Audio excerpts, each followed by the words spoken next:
नमस्कार दोस्तों। क्या आपने कभी महसूस किया है कि हमारा ज्यादातर समय या तो अतीत की यादों में बीतता है या भविष्य की चिंताओं में? हम सोचते रहते हैं, काश वो गलती न होती, या जब सब ठीक होगा तब मैं खुश रहूंगा। लेकिन क्या आपने कभी सोचा है, वो सब ठीक वाला पल आखिर आता कब है? सच्चाई यह है कि जिंदगी अतीत में नहीं है, जिंदगी भविष्य में भी नहीं है। जिंदगी बस इस पल में है, द नाउ। और इसी पल में छिपी है हमारी सबसे बड़ी शक्ति, द पावर ऑफ नाउ। एकहार्ट टोले की ये किताब हमें यही सिखाती है कि जब हम वर्तमान में जीना सीख लेते हैं तो चिंता, डर, गुस्सा सब धीरे धीरे मिट जाते हैं। हम अपने भीतर की शांति, प्रेम और चेतना को महसूस करने लगते हैं। इस वीडियो में हम द पावर ऑफ नाउ की गहराइयों में उतरेंगे। हर अध्याय से सीखेंगे कि कैसे हम अपने मन की सीमाओं से निकलकर इस पल की पूर्णता में जी सकते हैं। तो चलिए दोस्तों, एक गहरी सांस लीजिए, अपने विचारों को थोड़ी देर के लिए विराम दीजिए और मेरे साथ इस सुंदर यात्रा पर चलिए, द पावर ऑफ नाउ, वर्तमान की शक्ति की ओर। आज हम बात करने जा रहे हैं एक ऐसी किताब की जिसने लाखों लोगों की सोच को बदल दिया। The power of now by Eckhart Tolle. ये किताब हमें सिखाती है कि हमारी सबसे बड़ी शक्ति भविष्य की योजनाओं में नहीं, बल्कि इस एक पल में छिपी है, नाउ। लेखक कहते हैं, life is not in the past और the future, life is now. तो आइए आज के इस सफर में हम जानेंगे कि कैसे अभी को पहचान कर हम अपने भीतर की शांति को पा सकते हैं। Chapter 1, you are not your mind. तुम अपने मन नहीं हो। हम में से ज्यादातर लोग सोचते हैं कि हमारा मन ही हम है, पर एकहार्ट टोले कहते हैं, आप अपने विचार नहीं हैं। मन एक शानदार औजार है, लेकिन जब औजार ही मालिक बन जाए तो जीवन में अव्यवस्था आ जाती है। सोचिए, जब भी हम अकेले होते हैं हमारा मन खुद से बातें करने लगता है। कल क्या हुआ था, कल क्या होगा। ये अंतहीन शोर हमें वर्तमान से दूर कर देता है। एक आदमी पार्क में बैठा है, सुंदर फूल, पक्षियों की आवाज, सब उसके सामने है, लेकिन उसका ध्यान वहां नहीं है। वो सोच रहा है, मीटिंग में क्या हुआ था, बॉस ने क्यों डांटा। वो वहां है, पर वास्तव में वहां नहीं है। लेखक कहते हैं, observe your mind as an outsider, यानी अपने मन को एक दर्शक की तरह देखें, तब आप पाएंगे कि आप उससे अलग हैं। यह पहला कदम है सजगता, अवेयरनेस की ओर। Chapter 2, consciousness, the way out of pain. सजगता, पीड़ा से मुक्ति का मार्ग। हमारा मन अतीत की यादों और भविष्य की चिंताओं में फंसकर दर्द पैदा करता है, पर असली मुक्ति तब होती है जब हम अपने विचारों के साक्षी बन जाते हैं। एकहार्ट टोले कहते हैं, pain cannot survive in the light of consciousness. मतलब, जब आप अपने भीतर के दर्द को बिना जज किए सिर्फ देखते हैं तो वो धीरे धीरे मिटने लगता है। मालती अपनी सहेली से झगड़ा करती है, हर बार वही बातें, वही गलतफहमियां। एक दिन वो रुककर खुद को देखती है, हर बार मैं ही क्यों दुखी होती हूं। वो अपने मन की कहानी को ऑब्जर्व करती है और धीरे धीरे महसूस करती है कि दर्द तो मन का खेल था। सजगता एक दीपक की तरह है, जैसे अंधेरे में रोशनी जलाते ही अंधेरा भाग जाता है, वैसे ही जागरूकता लाते ही मानसिक पीड़ा घुल जाती है। Chapter 3, moving deeply into the now, वर्तमान में गहराई से उतरना। लेखक कहते हैं, realise deeply that the present moment is all you ever have. अक्सर हम सोचते हैं कि जिंदगी कल शुरू होगी, जब काम पूरा होगा, जब पैसा आएगा, जब रिश्ते सुधरेंगे। लेकिन सच्चाई ये है कि जिंदगी अभी चल रही है। एक मां अपने बच्चे को खाना खिला रही है, पर उसका ध्यान फोन पर है। वो सोच रही है, कल ऑफिस में क्या करना है। वो पल जो प्यार से भरा था, वो खो गया क्योंकि वो नाव में नहीं थी। वर्तमान में उतरने के लिए लेखक 3 साधारण अभ्यास बताते हैं। एक, ब्रेथ अवेयरनेस, बस अपनी सांस को महसूस करें। 2, बॉडी सेंसेशन, अपने शरीर के हर हिस्से को अनुभव करें। 3 स्टिलनेस, कुछ क्षण कुछ भी न करें, बस रहें। जब आप ऐसा करते हैं तो मन की दौड़ रुकती है और एक गहरी शांति प्रकट होती है। Chapter 4 mind strategies for avoiding the now, वर्तमान से बचने की मन की चालें। मन बड़ा चालाक है, उसे अभी पसंद नहीं, क्योंकि अभी में उसका नियंत्रण खत्म हो जाता है। तो वो क्या करता है? वो बहाने बनाता है। जब सब ठीक होगा तब खुश रहूंगा, जब ये काम खत्म होगा तब आराम करूंगा। पर वो जब कभी आता ही नहीं। रमेश सोचता है, जब घर खरीद लूंगा तब सुकून मिलेगा।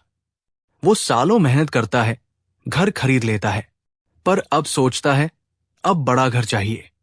ये दौड़ कभी खत्म नहीं होती, क्योंकि मन हमेशा भविष्य में भागता है। एकहार्ट कहते हैं, the mind creates time, the present moment destroys it. जब आप अब में लौटते हैं तो मन की ये रणनीति समाप्त हो जाती है और आप पहली बार सच्चा विश्राम महसूस करते हैं। Chapter 5 the state of presence, उपस्थिति की अवस्था। एकहार्ट टोले बताते हैं कि प्रेजेंस का मतलब है बिना विचारों के, बिना निर्णय के, पूरी तरह यहां और अभी होना। ये एक ऐसी अवस्था है जहां आप जीवन के साथ एकाकार हो जाते हैं। जब आप सुबह सूरज की किरणों को महसूस करते हैं, बिना कुछ सोचे बस महसूस करते हैं, वो प्रेजेंस है। जब आप किसी से गहराई से सुनते हैं, बिना अपनी राय जोड़े, वो भी प्रेजेंस है। प्रेजेंस में समय रुक जाता है, मन शांत, हृदय हल्का और आत्मा प्रकाशित हो जाती है। लेखक कहते हैं, presence is the key to freedom, so you can be free right now. हर पल को पूरी उपस्थिति से जिए, यही है द पावर ऑफ नाउ का असली अर्थ। चैप्टर 6 द इनर बॉडी, आंतरिक शरीर की अनुभूति, कनेक्टिंग विद इनर एनर्जी। लेखक कहते हैं, be in your body as you are in nature, silently, completely.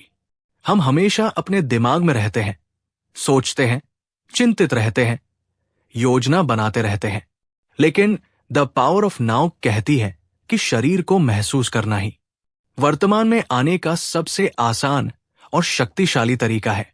जब आप अपने शरीर की ऊर्जा को महसूस करते हैं, आप मन से नहीं, चेतना से जुड़ते हैं। कल्पना कीजिए कि आप ऑफिस से थके हुए घर लौटते हैं। आपका मन सोचता है, आज का दिन बहुत खराब था। पर अगर आप कुछ क्षण अपनी सांस पर ध्यान दें, पैरों में, हाथों में, छाती में जो ऊर्जा है उसे महसूस करें, तो आप तुरंत शांत हो जाते हैं। ये वही क्षण है जब आप इनर बॉडी में प्रवेश करते हैं। ये एक दरवाजा है जो आपको अहंकार और नकारात्मक सोच से बाहर निकालता है। लेखक कहते हैं, the moment you are aware of your inner body, you are no longer trapped in the mind. इस अभ्यास को बार बार करें। थोड़ी देर के लिए सोचिए नहीं, बस महसूस कीजिए। यही नाव में जीने का जीवंत अनुभव है। Chapter 7 portals into the unmanifested, अमूर्त की ओर द्वार, बियॉन्ड द विजिबल वर्ल्ड।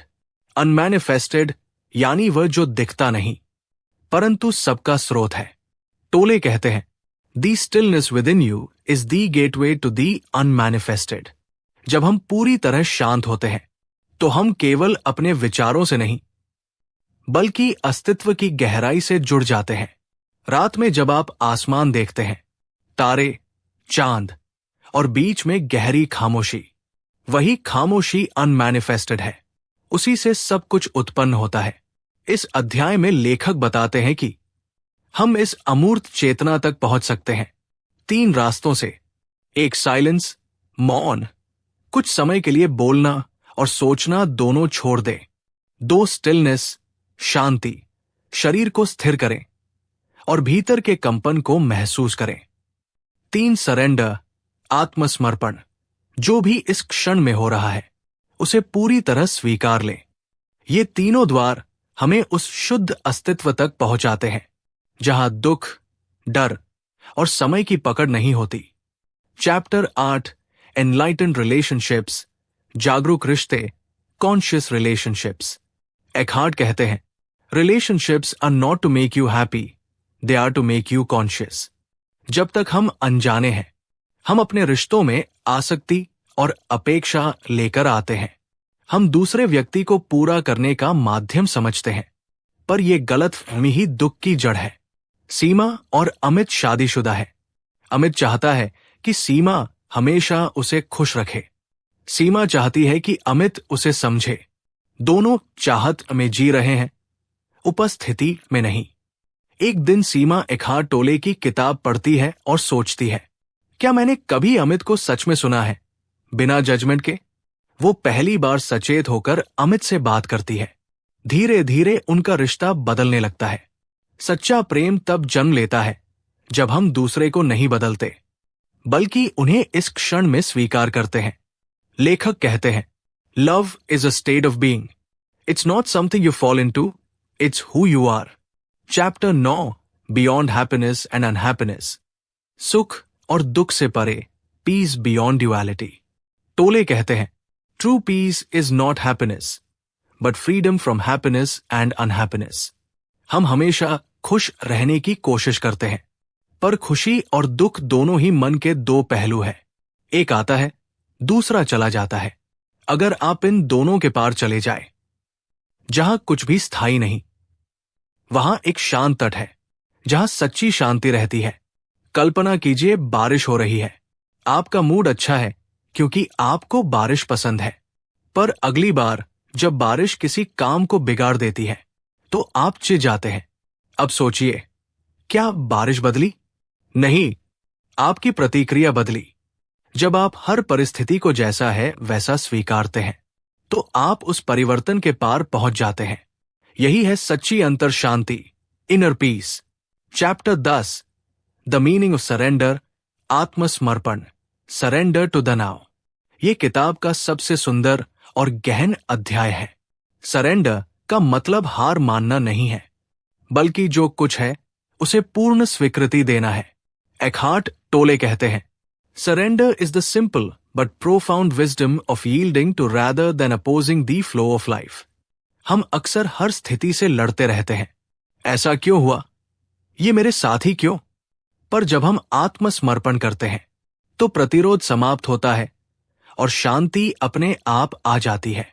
एक महिला अपने पिता की बीमारी से बहुत परेशान थी। वो हर दिन सोचती, काश ये न होता। फिर एक दिन उसने स्वीकार किया कि मैं इसे बदल नहीं सकती, पर इसे प्रेम से संभाल सकती हूं। उसी क्षण उसका दिल हल्का हो गया। यही है सरेंडर टू दी नाउ। आत्मसमर्पण का मतलब है, इस पल को जैसा है वैसा ही रहने दो। और जब आप ऐसा करते हैं तो जीवन का प्रवाह आपको शांति, करुणा और गहराई से भर देता है। कंक्लूजन। दोस्तों, दी पावर ऑफ नाउ हमें सिखाती है कि जीवन का रहस्य किसी भविष्य के लक्ष्य में नहीं, बल्कि इस क्षण की पूर्णता में है। अतीत जा चुका है, भविष्य अभी आया नहीं है। बस यही क्षण है और यही आपका जीवन है। एकहार्ट टोले कहते हैं, realise deeply that the present moment is all you ever have. तो आज से कोशिश करें, थोड़ा थोड़ा हर दिन अब में जीने की। चलते वक्त, खाते वक्त, किसी से बात करते वक्त, बस इस पल में रहें, क्योंकि जब आप नाव में होते हैं आप अपने सच्चे स्वरूप, अपने इनर पीस को महसूस करते हैं। अगर आपको यह वीडियो पसंद आया हो तो लाइक करें, शेयर करें और सब्सक्राइब करना न भूलें। याद रखें, life is happening now. Stay present, stay peaceful.